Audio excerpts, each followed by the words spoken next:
Good evening, everybody. My name is Brian Williams, and I'm going to actually speak about two topics that are kind of get overlooked sometimes in the foreclosure process.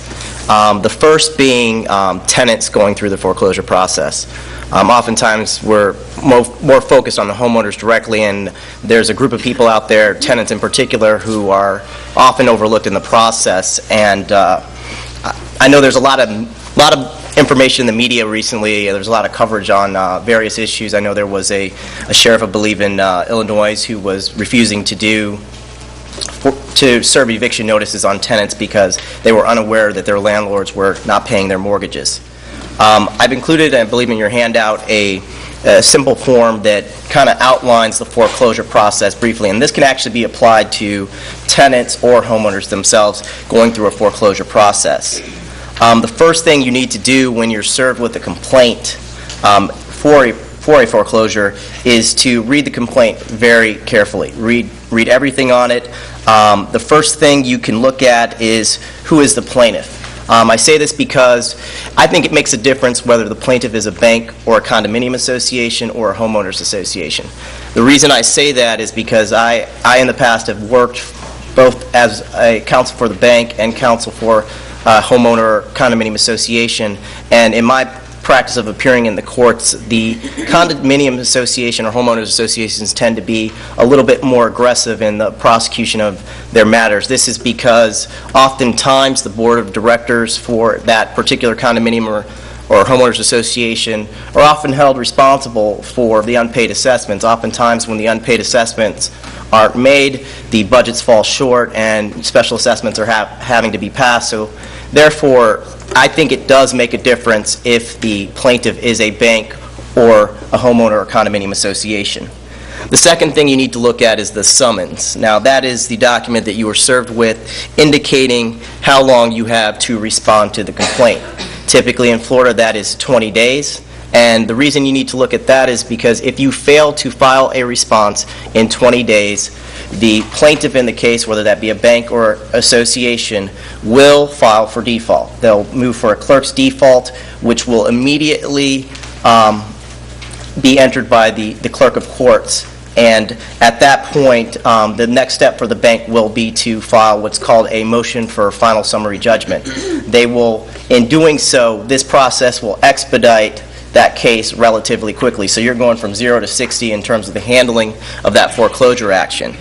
I advise everyone when you get a complaint to answer that complaint, whether you meet with a local attorney or you yourself draft an answer to that complaint.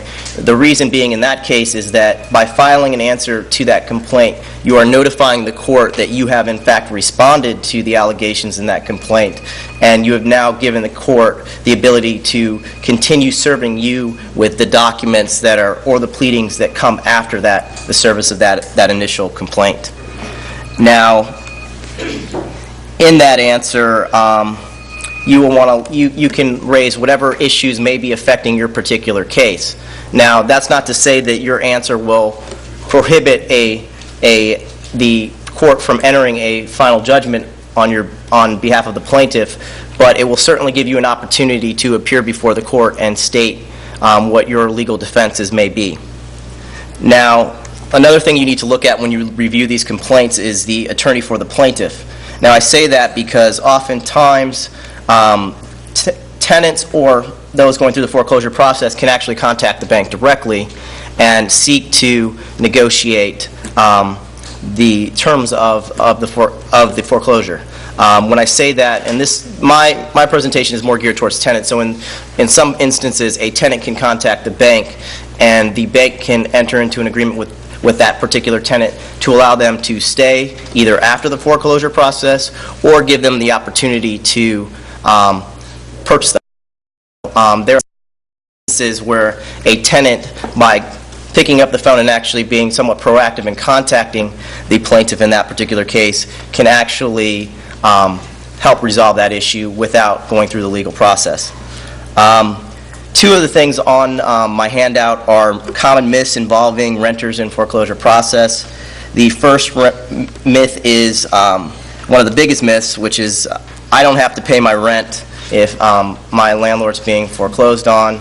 I'm living here, and he's not paying his mortgage, so why do I have to pay the rent? Well, that's false. You do have to pay the rent. You are still, until the time in which that landlord is foreclosed upon and the bank takes title to that property, you are still obligated under the terms of your lease to make those payments. Now, whether the landlord chooses to go after you or not is one thing, but there are situations, and we all should be aware of this if you are a tenant going through the foreclosure process. Every landlord has the right to rectify their foreclosure. They can contact and pay off the bank. They can renegotiate the terms of their loan. So simply getting a foreclosure complaint is no guarantee that you're actually going to be removed, that house is going to be foreclosed upon, and that you're actually going to at some point be removed from it. So better safe than sorry. I would continue making those rent payments. Otherwise, you are subjecting yourself to a possible complaint by the landlord.